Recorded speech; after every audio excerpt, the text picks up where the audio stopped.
katiba. Hii katiba si hatujapitisha na chama. Hii katiba kama wanaipitisha wamepitisha wao kiuni.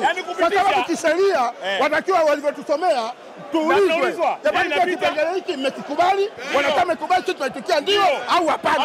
Lakini sasa wewe hapo unatusomea au mkutano umeisha. Unatetea mambo ya kiuni. Bwana Mangungu cha kwamba ajiuzuru tu. Ameshashindwa. Sasa katika nilitanacho anatakiwa atuambie bwana kipengele hiki hapa mmekikubali wanachama? Sasa tunakubali bwana ndio. Bwana kipengele hiki hapa mmekikubali? Ndio. Sasa kuna vipengele vingine sasa tunakubali. Umeelewa? Vipengele vyote vyote vikubali.